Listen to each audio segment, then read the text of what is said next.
Today's tech news moves fast, but understanding it shouldn't be hard. That's why Snarful Solutions Group brings you Connecting the Dots, where we break down what's happening in tech and why it matters to you. Now, let's dive in with your hosts. Imagine, like hiring a digital clone, right?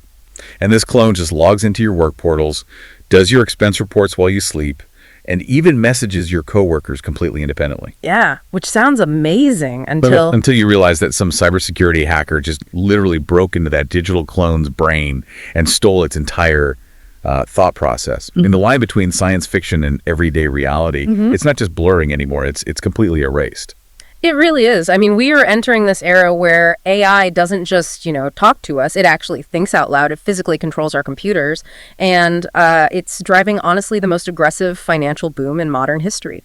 Welcome to Connecting the Dots, brought to you by Snarful Solutions Group, right here in Sacramento, California. I'm Alex. And I'm Morgan. Today is Wednesday, August 12, 2026. And, well, before we look closer at the sheer velocity of the artificial intelligence space today, let's get you caught up on the numbers you need to know.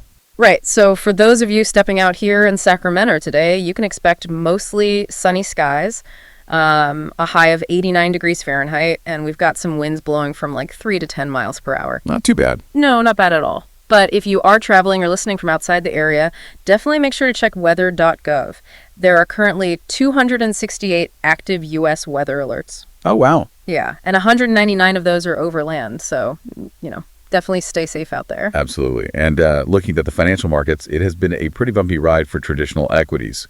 Yesterday, so Tuesday, August 11, the Dow Jones closed down 169.75 points, finishing at 53,791.85. Ouch. Yeah. And the S&P 500 had followed a similar trend, closed down 39.31 points at 7,728.23. But, if you're watching crypto today, Wednesday the 12th, Bitcoin is actually having a really solid day. It's closing at 63,849.36, which is a jump of 302.31. Nice. Well, doing a quick check on the baseball diamond from yesterday's games, the SF Giants took down the Houston Astros 4-1. Carson Weisenhunt was pitching his way to the win there. Good for him. Yeah. On the other hand, though, the Athletics had a tough outing. They lost to the Tampa Bay Rays 4-12. Nick Martinez took the win for the Rays in that matchup. Gotcha. All right, well, let's unpack today's agenda, which is focusing heavily on basically the unseen architecture of this whole new AI economy. But first, let's hear from the folks who keep us energized. Definitely need that today. For sure. Today's episode is brought to you by Strong Coffee, the premium instant coffee that tastes like a traditional brew, but is packed with 15 grams of protein, MCTs, and adaptogens like ashwagandha. Get clean, sustained energy without the jitters. Use promo code SNARFL for 20% off at strongcoffeecompany.com. So our first story today, it honestly feels like it was ripped out of a cyberpunk novel or something. Right. But it's happening right now at the very highest levels of the tech industry. So a team of researchers led by Alexander Panfilov, and he's working with the University of Tübingen, the Max Planck Institute, MPS Research, and the cybersecurity firm SNCC. They just published this massive paper. And it is wild. Totally wild. They figured out a way to break into the frontier AI models from OpenAI, Anthropic, and Google, and they actually extracted their hidden inner thoughts. Which, okay, we should probably define what inner thoughts actually means in this context, right? Because for anyone listening who isn't building AI on a daily basis, we aren't talking about like a machine with a personal diary or feelings. No, definitely not. We are talking about what the industry calls reasoning traces. Right. So when you give a highly advanced AI a complex, multi-step problem, it doesn't just instantly hallucinate the answer anymore. It actually breaks the problem down. Exactly. It generates this sequential chain of thought, analyzing the problem step by step in the background, way before it ever actually shows you the final output. And those reasoning traces, I mean, they are the absolute holy grail for AI companies right now. Right. That's the intellectual heavy lifting that makes a flagship model like, say, OpenAI's GPT 5.6 Sol or Anthropic's Claude Opus 4.8. It's what makes them so incredibly valuable. Because it's showing the work. Yes. The way they logic their way through a problem, that is a fiercely guarded proprietary secret.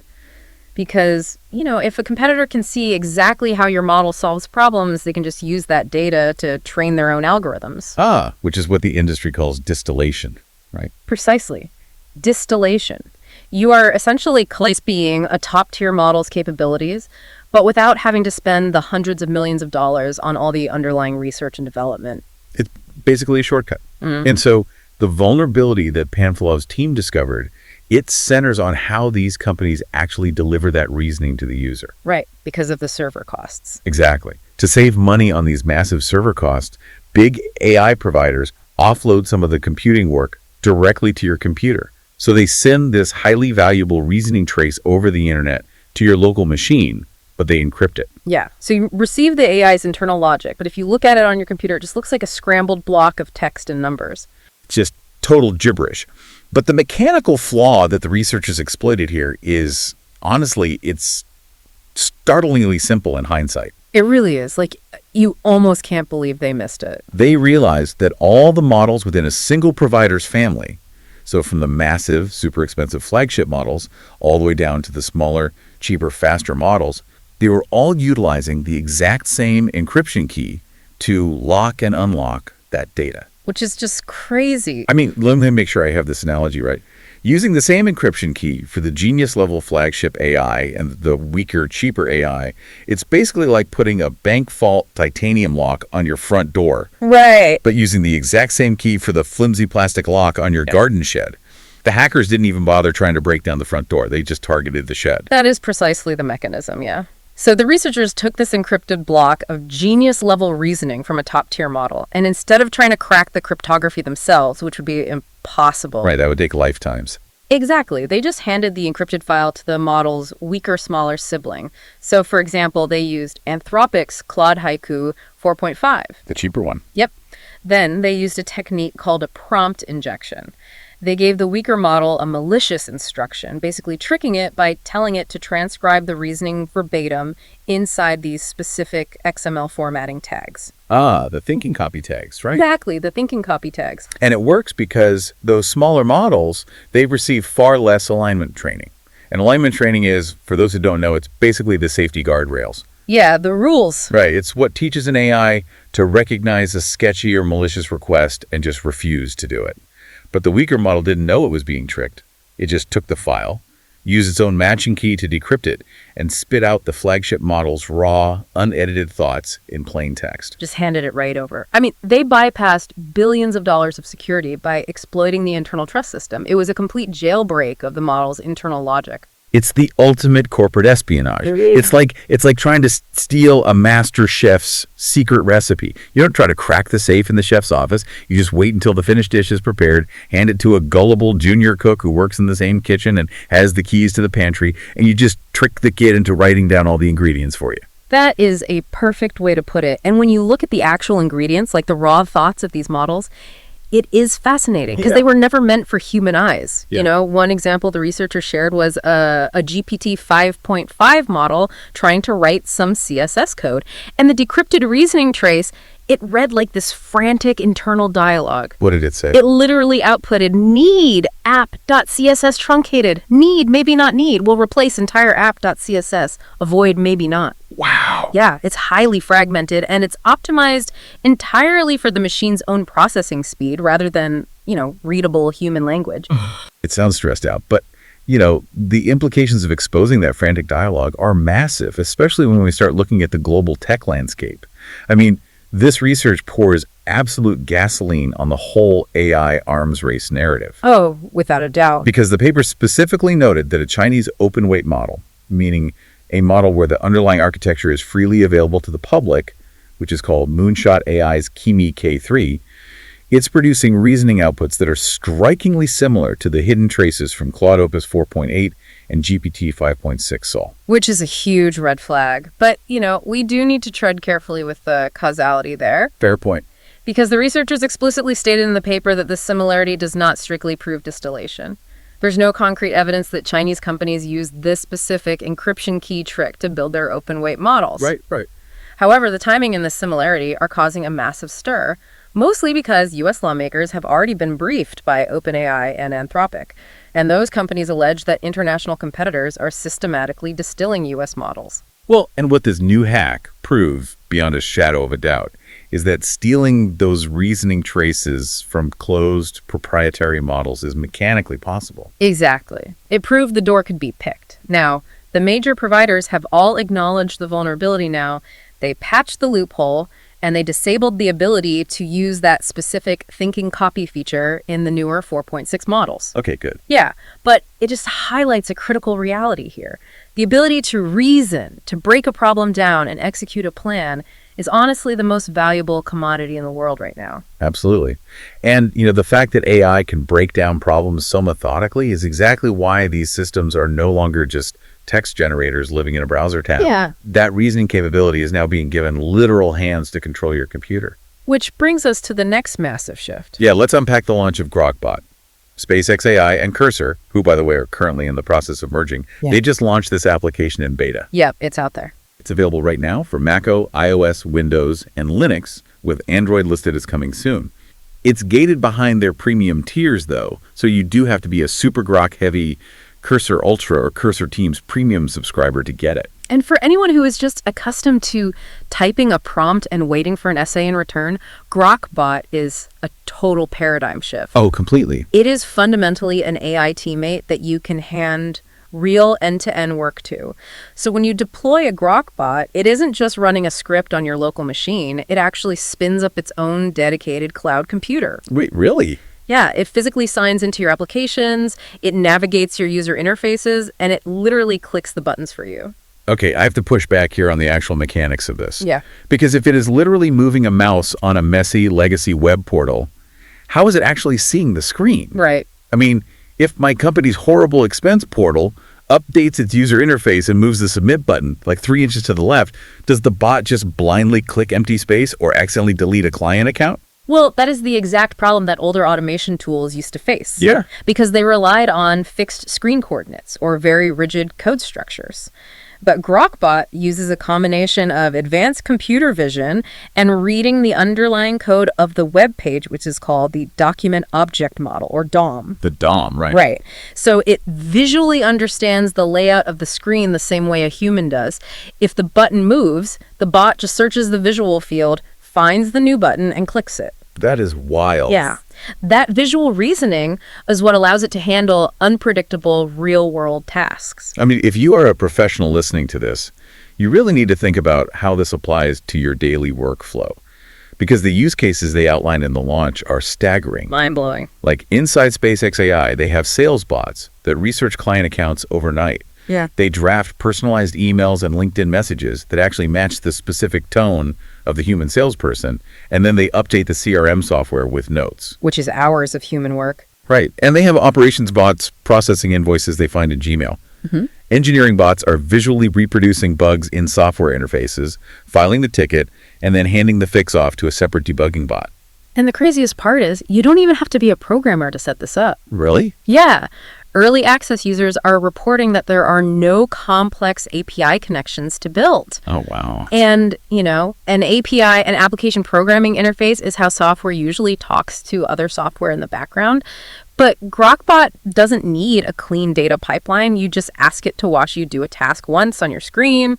It learns your preferences, saves the routine, and then just runs it forever. Okay, the coordination aspect of this takes it from a cool software tool to something resembling an actual digital workforce. Yeah. Because people are running multiple bots in parallel. Oh, absolutely. You can actually designate one as a chief of staff bot. So you give the chief of staff the overarching goal, and it delegates all the subtasks to specialist bots.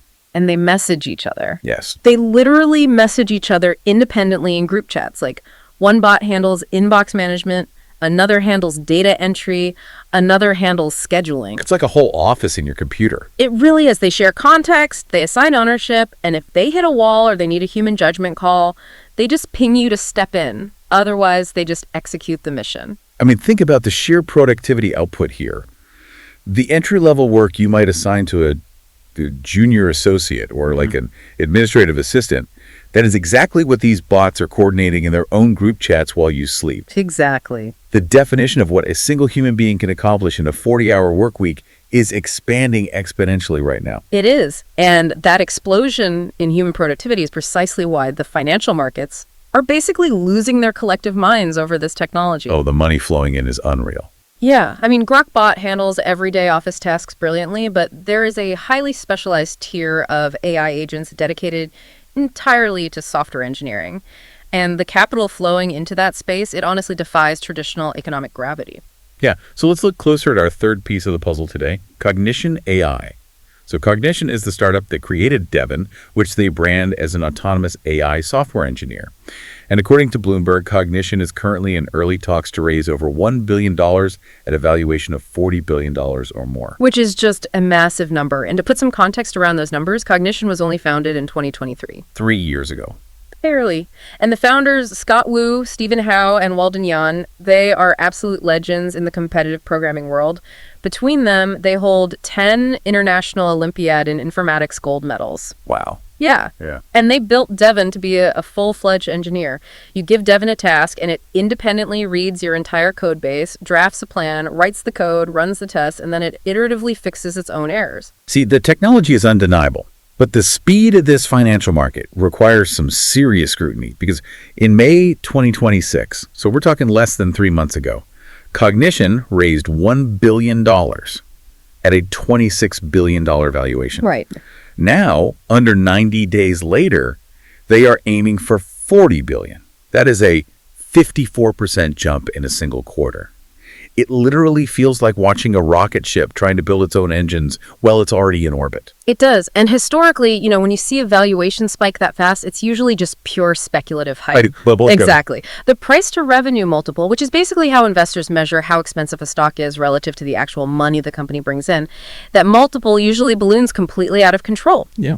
But with Cognition, the financial mechanics are doing something highly unusual here. The multiple is actually shrinking. Okay, wait, let me make sure I'm doing this math right. If their valuation went up by 50%, but their multiple is shrinking, that means their revenue must be growing significantly faster than their price tag. Yeah. Like, the actual money they are making is outpacing the hype. That is exactly what's happening. In May, when they were valued at $26 billion, their annualized revenue run rate was $492 million. So they were valued at roughly 52 times their revenue. Okay, tracking. But today, financial sources indicate their annualized revenue run rate is nearing $1 billion. So if they raise at a $40 billion valuation against $1 billion in revenue, the multiple actually compresses to 40 times. Oh, I see. Yeah, so the absolute price tag is astronomically higher, but the company is technically cheaper relative to its income. They are growing into their valuation faster than investors can even inflate it. And here is the core insight for anyone trying to understand this new economy. Cognition is essentially proving that AI is no longer a standard software subscription. It is a payroll replacement. That's the key right there. When an enterprise company licenses Devon, they aren't comparing the cost to like a $20 a month software tool. They're comparing it to the $150,000 salary of a senior human engineer. Right, it's a totally different budget. Exactly. And that is why enterprise usage has increased more than 10 times since the start of 2026. I mean, companies like Citi, Mercedes-Benz, Goldman Sachs, the U.S. Army, and the U.S. Navy, they are massive active clients right now. And Cognition, they are making incredibly aggressive strategic moves to capture the entire developer market too. They just acquired an AI editor startup called Windsurf. Oh, we saw that. Yeah, the founders of Windsurf left for Google in this massive licensing deal, so Cognition just swept in, bought the underlying product, and integrated it to create what they're calling Devon Desktop. Which solves a major friction point, honestly, because sometimes you want a cloud agent like Devon taking 3 hours to solve some massive back-end issue asynchronously in the cloud. But sometimes a human developer wants to stay in their local environment and make interactive line-by-line decisions. Exactly. Devon Desktop basically merges both. So a human engineer can manage local tools and command multiple cloud agents all from a single unified interface. And they need that level of product integration because they are operating in a fiercely competitive space right now. I mean, they are going head-to-head with Anthropic, OpenAI, and GitHub Copilot. Big players. Very big. And of course, there's Cursor, which, as we mentioned, SpaceX is acquiring. Before the merger, Cursor had just crossed $1 billion in annualized revenue and was last valued at $29.3 billion. The consolidation in this space is just breakneck. But I feel like the massive open question here is the compute costs. Because having a bot autocomplete a line of text, that takes a fraction of a second of computing power. Right, very cheap. But having an AI agent run tests and debug its own code for 4 hours straight, that requires immense, highly expensive server power. It does. But investors like Peter Thiel's Founders Fund, General Catalyst, and Khosla Ventures, they are clearly betting that Scott Wu's team has those margins figured out. Yeah. The ability to delegate complex logic reliably to a machine is worth almost any price to a Fortune 500 company right now. It is a profound shift in how the world does business. We are moving from assisting human labor to actively simulating it. Simulating and replacing it, yeah. Well, before we wrap up, a quick thanks to Old Glory, an iconic music and sports fan merch store. Perfect for the techie in your life. Use promo code SNARFL for 15% off at oldglory.com. So when you step back and look at the progression we covered today, the underlying narrative connects perfectly. I mean, we started by exploring how complex and vulnerable an AI model's internal reasoning can be, with cybersecurity researchers finding these ingenious ways to bypass encryption and extract the hidden logic. Right. And from there, we saw how that very same advanced reasoning is being packaged into autonomous agents like Grokbot. We're officially moving from static text boxes to digital teammates that spin up their own computers, read our screens, manage our inboxes, and actually coordinate in their own group chats. And finally, we saw the absolute zenith of this technology with Cognition AI. Autonomous software engineers are commanding billion-dollar revenues and driving $40 billion valuations by fundamentally redefining what enterprise labor looks like. If you are managing a team right now, or honestly just navigating your own career, it leaves you with a lot to process. But here is the thought I want to leave you with today.